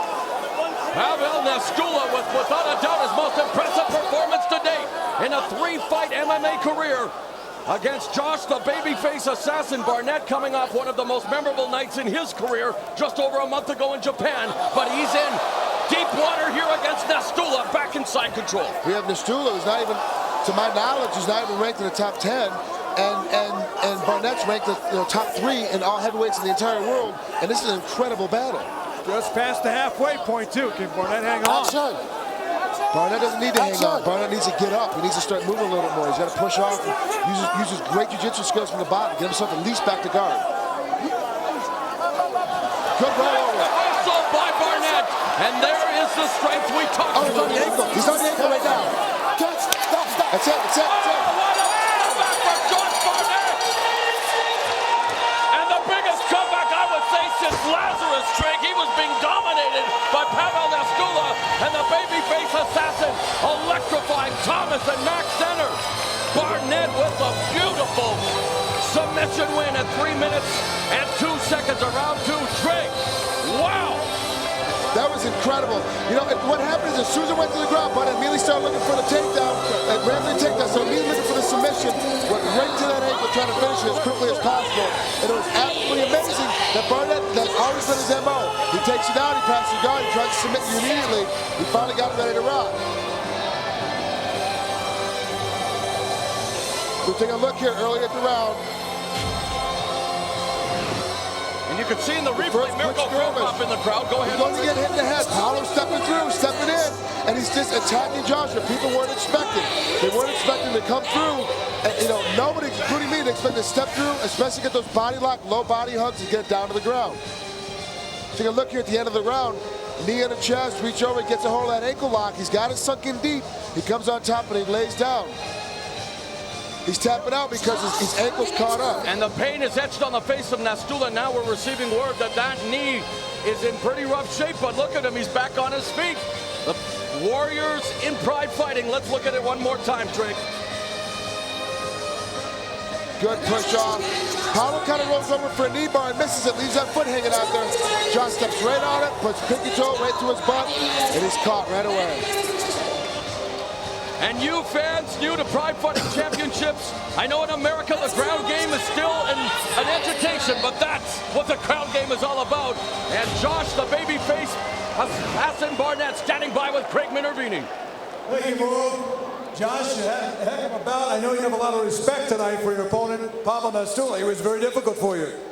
He's really, really high caliber athlete. He's a judo gold medalist, and he's a strong cat. And I'll be honest, I didn't train as hard as I should have. I mean, I've been running a little ragged. 7th fight in less than a year, but I knew how important it was to come in front of everybody here and give everything I got, no matter how I felt, no matter how banged up I was, how many shots I took. I wasn't laying down for anybody. So, start off a little slow, but I give you guys an ankle lock. Not something you see very often. Did you feel like you were in any trouble where you might lose this, and did it go through your mind at all, but I wish I would have trained a little more? Well, hell yeah, he was, the guy, he had lots and lots of strength, and it seemed like if it was up to him, he'd hold me down for those 3 5s and walk out of here with another notch on his victory belt, but I wasn't about to let that happen. How did you do it? Now, we saw at the end of the round, it looked like you may have just got him, it hurt his knee right at the last second. Did that play into your final hold, or was it the ankle that you went after? I have no idea, but all I know is you put something in front of me, it's just like food. You're gonna get your hand bit. Well, it certainly worked for you. Take us through it as we look on the big screen here. That's called catch wrestling right there. Dive over, bail, take the toe hold, and take his tendons with you. That's victory from the jaws of defeat, too. Well, I don't see it that way. We had some time left. Well, good job. Give a hand to the babyface assassin who was in trouble, but showed his mettle here, getting a victory. That's the way a pro wrestler does it, baby!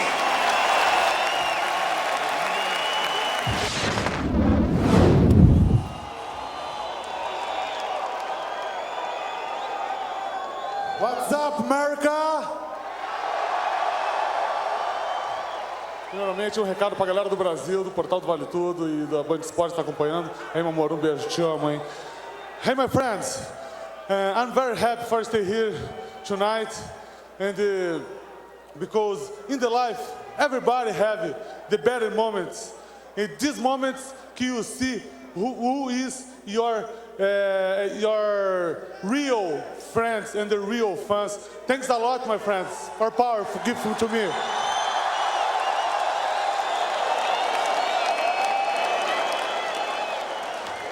Now, I come back here in February because have a guy here que many times I'm talking que I want to fight with him, but he don't want to fight with me. I don't know who is the problem.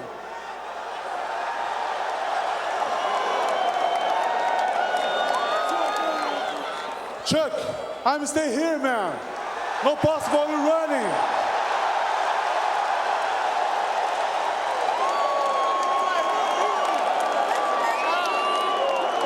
You talking a lot, but no one to fight with me. Now I'm stay here in Vegas. No possible more you running.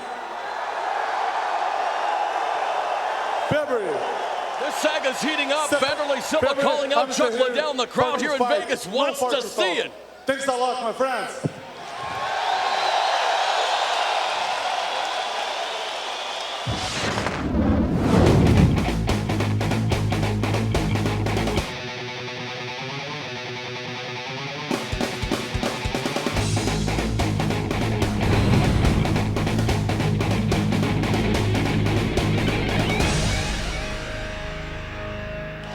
Ladies and and gentlemen, the PrideFC in Las Vegas.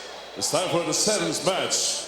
In the blue corner, at 6 feet 1 inch, he weighed in at 206 pounds.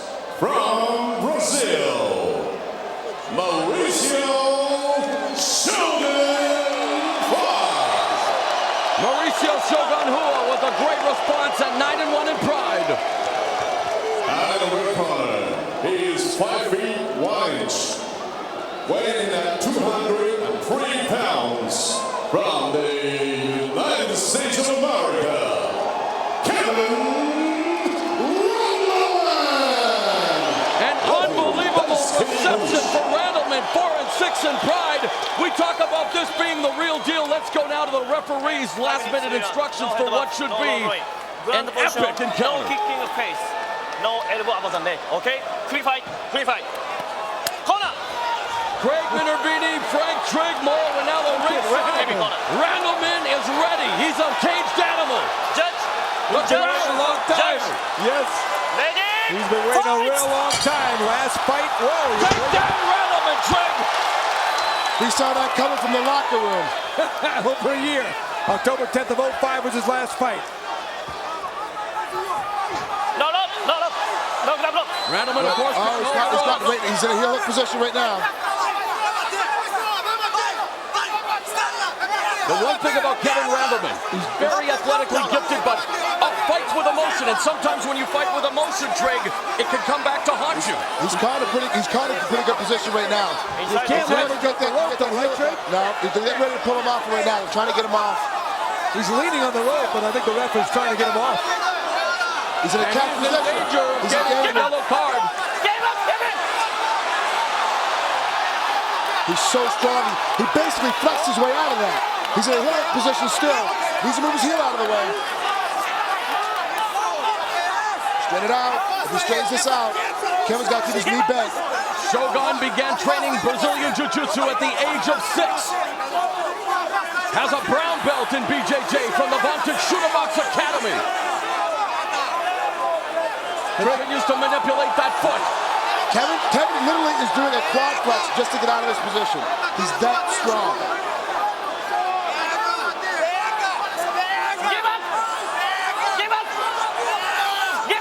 You can see Randleman, the pain on his face. He's yelling. Is he close to tapping out? The fans trying to rally behind him. Trying to give him that extra motivation. There's a lot of energy from both guys being spent here. What does he have to do to escape? He's just all he's doing is trying to flex his way out of it. He's got to start spinning into it, trying to get his weight from it. Now he's got to move now while it's loose. Turn the other way. He's got to turn to his right to get out of this. He keeps letting Hua put it back in again. The atmosphere at the Thomas and Max Center is unbelievable. Now he needs to get his right leg up on top of Hua's ass and push him off. He's got to push away. He's just trying to muscle his way out of it. Now he does exactly what you say, Trick, but it could go to a knee bar now.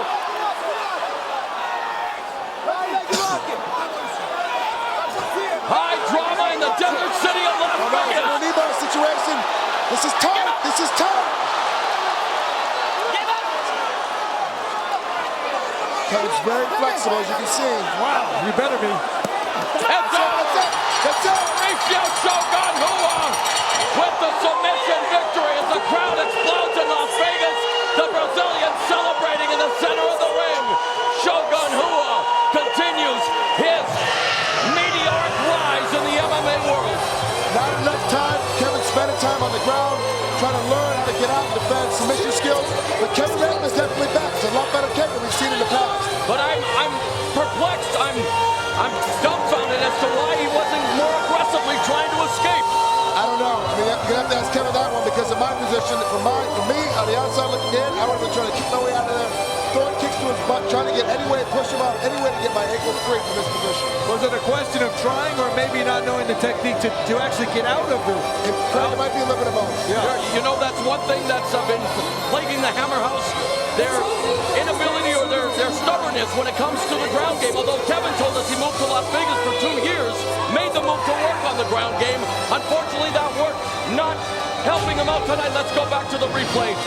What a struggle it was to get this submission victory for Hua. It took him a long time, and that's the patience of Brazilian Jiu-Jitsu. That's the one thing that makes Brazilian Jiu-Jitsu a lot better than most, is the patience you have to set to get yourself into a knee bar position to be able to extend yourself out and lean into it. He's already got it extended. He's pushing his hip out as far as he can, trying to get full extension on that hamstring. What you're trying to do is go the hamstring out and tear the knee apart. That's why it's called a knee bar. The pain in the knee, leg, where? Back of the knee, right your PCL and your hamstring is what it's getting extended. You know, you got to give Lassie Sport Randleman credit. You know the kind of pain he wanted to hang in there. Credit to the sport. Always has been a credit to the sport. Kevin Randleman wishing him well. And now Mauricio Shogun Hua. Boa noite a todos. Primeiramente, eu quero agradecer a Deus, Todo-Poderoso. E segundo, eu quero agradecer a todos vocês pelo carinho que recebeu a gente. E dizer que I don't know about you, but my Portuguese is a little rough. I know obrigado, Trick. I know what he's saying. He's saying, I'm really happy. Thank you. Everybody here in the United States. It's my first time dancing, but I'm very happy to show you a very good fight. E também eu queria parabenizar Sakibara pelo evento, que com certeza provou mais uma vez que o Pride é o evento número 1. I want also to thank Mr. Sakakibara for everything, and I'm very happy to show that Pride is the number 1. As you can hear that, Craig, thanking the president of Pride, Nobuyuki Sakakibara, and telling the fans Pride is number 1. Para fazer grande show para todos vocês. Obrigado. Every time I'm here, I'll do my best to show a very good fight for everybody. Thank you. And just thanking the crowd again, and happy to be putting on a winning performance here tonight in the penultimate matchup. Mauricio Shogun Hua being raised by Rafael Cordero and his coach, Hujamar Fedrigo.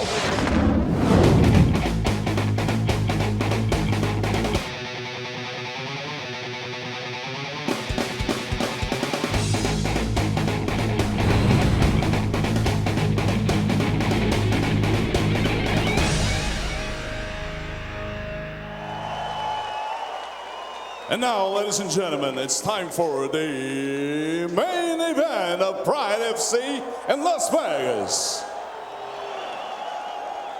Introducing in the blue corner, at 6 feet 1 inch, he weighing at 224 pounds, from the United States of America,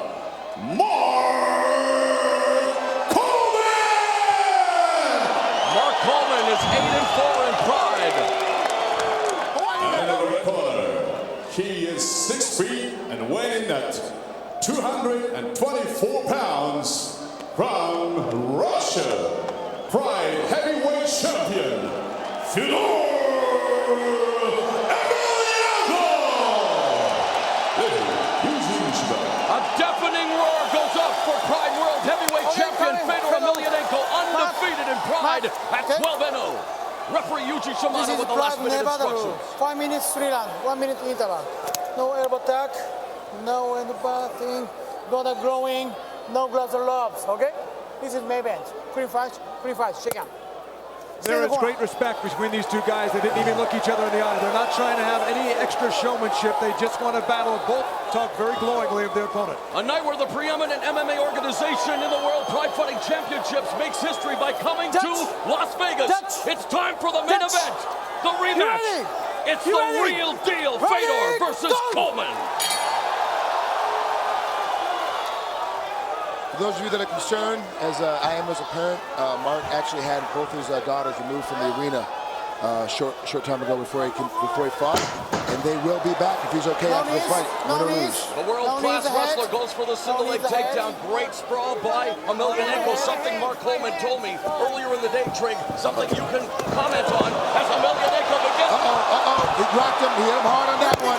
Coleman's got to stride through, got to get off his knees and step up. Trying to secure the takedown. Coleman cannot wear his wrestling shoes here in Nevada. He said that was going to cost him. He felt that was going to be a big problem for him with the slippery canvas. He always wore his wrestling shoes in previous times overseas because it did give him a little bit more traction. It's going to be interesting to see if that is the reason why he's falling on his knees and staying put here. He needs to try to start digging up here. I don't think that's the reason right now, but he did want me to. He let me know well. He said that that was an area of concern for him. He's in position for a big step-through double if he wants to hit it. Fedor's got a deep guillotine choke in. It's a good catch. Nice job of Mark getting out of it. He slipped his head out. That was in deep. And so far, reminiscent of the fight with Mirko Krokop, and that the Olympic wrestler is having his chute stuffed by his opponent. This time, the world heavyweight champion. Big drive, there it is, finally. He's not gonna be able to hold it. He's not gonna be able to hold it. It's coming up right away. He didn't get control of the hips. He was too far down on the legs. You gotta control the hips to be able to finish the takedown of a guy like Fedor.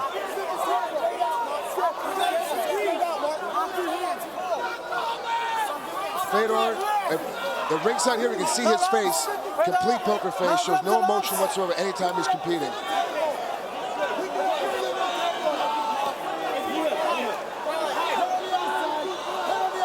When we asked him how much pressure there is on him being the Pride World Heavyweight Champion, he says the pressure comes during training. He is solely focused on this fight, not underestimating Mark the Hammer Coleman whatsoever.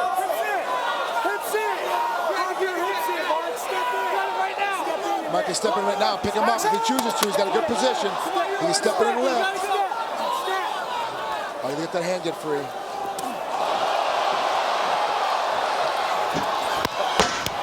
Coleman gets dropped by that right. Emelianeko now beginning to unload on the hammer. Mark Coleman hammering the Pride legend. And Coleman again goes to his instincts as a wrestler, trying to stop the onslaught by trying to secure a single leg, but it's a barrage of blows from Emelianeko. Mark's doing a good job of staying inside, keeping a position where he can't take too many blows. He needs to move to the backside though, try to heel up on, grab up on Fedor's ankle and spin to the back, try to finish his takedown. We talk about Coleman being the originator of the ground and pound. Emelianeko's taken it to a whole new level. And listen to this crowd in Vegas with a sonorous chant of Fedor. Oh, good throw by Fedor to keep him on his feet. We talk about a pit bull. Very tenacious Mark Coleman trying to get the takedown. Thus far unable to bring the champion to the canvas for long.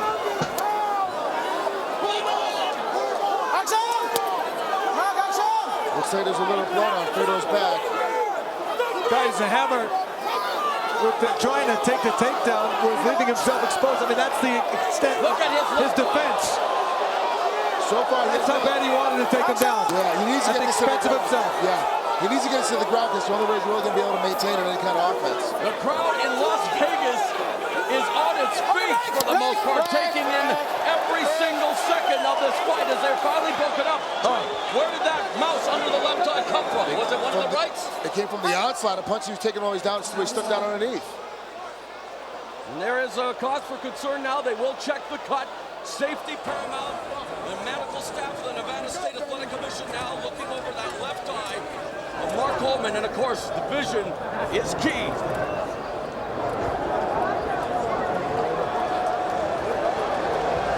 And they will let the action continue. Wow. If Baroni's going to do what he's going to do is just step right in with a big, strong right hand right now. You called it. He ducked it. And Coleman again has him pulled into the corner. But again, wasting energy here, trying somehow to will the takedown against Emelianeko. Man, Coleman is tough. He is tough. He's doing a great job of staying inside here, trying to keep it in position where he has at least somewhat of a defense, somewhat of an offense. Last half minute of the first round. So far, he's lasted 2 minutes longer than the first matchup as Mark Coleman. Coleman said he heard he had a death wish. He said, quote, "I'm not afraid" at the press conference. "I am not afraid to stand in there." He told us he has to find a way to Emelianeko's chin. He's been working a lot of 10 seconds. Already the face showing the markings of a battle, a one-sided battle from Emelianeko. Coleman survives the first round, but Fedor Emelianeko showing no ring rust whatsoever. Hasn't really had to have that hand tested much, but Coleman sticking with the game plan that brought him to the dance. He's going to have to make some alterations if he wants to emerge victorious in this. Coleman shooting from too far away. He needs to be a little bit closer to getting control of his hips. but you can't let Fedor backpedal on you either because he can throw from backing up and knock you unconscious. You can think of looking at the beating, Mark just took in this first round and he was inside the entire time. And he gets hit here and now immediately lowers his levels to try and take a shot here, but he's in such a bad position when he finally shoots. He's so far away. All he's doing is holding on, trying to survive. And isn't it interesting looking at that replay, you guys? Some wild strikes from Emelianeko, but it's like, it's percentages. The one that counts is the one that hits, but yet he did miss him with some wild strikes. But Coleman, shelling, twirling, I don't know if it's intimidation.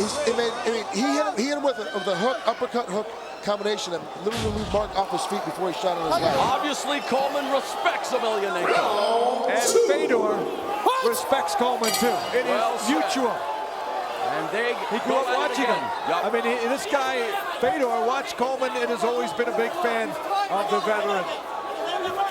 Definitely is nothing but words of respect. Now Coleman goes for the right hand, does the shoot, but again, it's stuffed by Emelianeko. And again, fans who saw the fight very similar to his battle with Mirko Krokop, and this has got to be frustrating the Olympic wrestler. I mean, Mark's in a classic position for a single leg takedown. He has to spin in the back and try to finish it. He's trying to work this double too much. It's going to be Fedor's too good and balanced to be able to work a double leg out like this. What does it say about the strength of Emelianeko? Wow, good job by clicking strength of Coleman to get that takedown. Now we got a chance here to see how his old ground and pound efforts work. You know, everyone's excited, but you don't see any worry on Emelianeko's face, although right now Coleman's in the open guard. Could we see some ground and pound? Coleman did say the rules here, he felt a little restrictive for him in particular in Nevada. Well, the wait has paid off.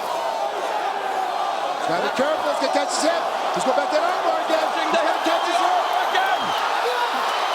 He's in a lot of trouble now. Is it gonna be deja vu all over again? It is.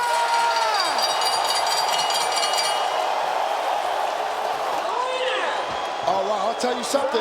Every time Fedor wins, he gets and walks to his corner. He's never once stopped to bend down to check out an opponent. This is the first time he's bent down to check out an opponent, Mark Coleman. A man who knows it's his job. He doesn't do the ostentatious celebrations. It's business as usual. Fedor Emelianeko remains unbeaten, improving to 13-0. The Pride World Heavyweight Champion defeats the very courageous, the very game, the very proud American Mark Coleman at 1 minute and 15 seconds of round 2. And there you see, a picture says 1,000 words.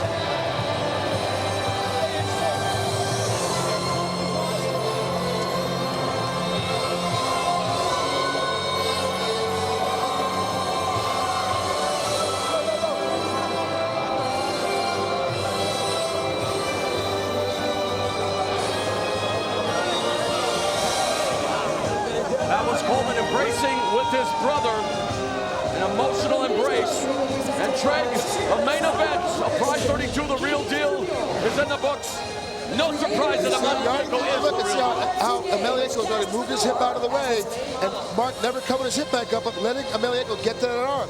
Now the armbar was pretty loose, but once Mark fell to his hip, there was no way to pull that arm back out with a guy like Emelianeko on top of it as tight as he is. Once you fall that hip, you got to really jerk that arm out on your way down, and Mark didn't do it. He had to tap out before his elbow broke.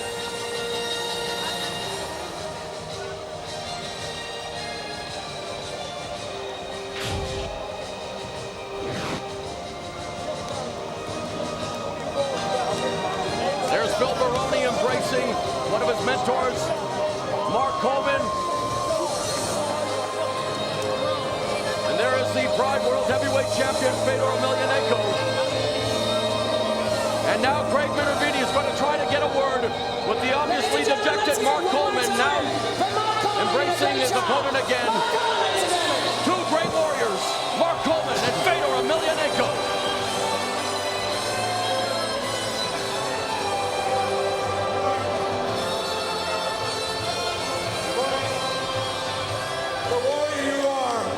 The fight you had, the courage that you showed. Talk about this fight for you. I just want to give my babies a hug, man. Mackenzie Morgan, I love you. Daddy loves you. I'm okay. I'm okay, baby. Daddy's okay, man. I love you, girls. I will be back. I will fucking be back. He's the best. I'll be back, I guarantee it. I got a lot of work to do, but I'll be back. Come here, baby. Come here, baby. I'm okay. Daddy's okay, baby. Daddy's okay, baby. Come on, I'm okay. I feel good. Daddy feels great. Daddy feels great. Daddy feels great, baby, okay? I'm okay, baby. I'm okay. I'm okay, Daddy's fine. It's over now, okay? It's all over.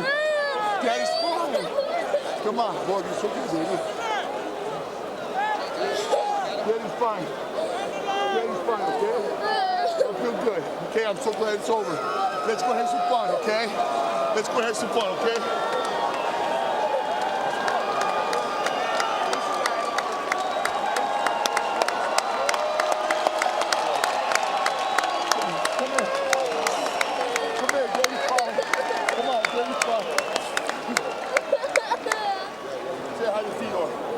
Say hi to Fedor, he's a nice guy.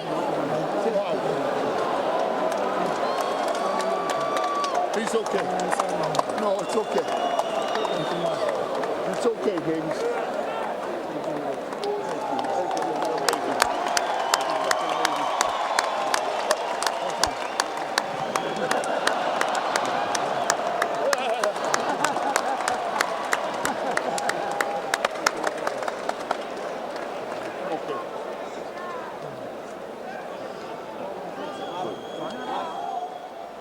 We're in the ring here with the champion Fedor and your interpreter here. Talk about this fight and maybe number one, the respect that you have for the Hammer and the respect obviously he has for you. Ну, мы видим очень четко уважение, которое у вас есть к Марку, и также его уважение к вам. То есть уважение, которое у вас есть друг к другу. Да, я очень уважаю Марка, очень люблю его, мы друзья. Я смотрел его бои, когда еще совсем не дрался, был юным парнем. Смотрел его бои с восхищением, я очень восхищаюсь им. I respect Mark very much. I was watching his fights long before I was fighting, and I really enjoyed it. And I really respect him a lot. Fedor, you hit him with a lot of punches. It was amazing, really, that he even got to the second round.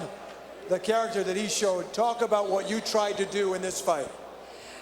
Говорит, удивительно то, что вы аж до второго раунда дошли. Ну, я очень долгий период не дрался, и поэтому хотелось продышаться, посмотреть. Ну и хотелось почувствовать Марка побольше.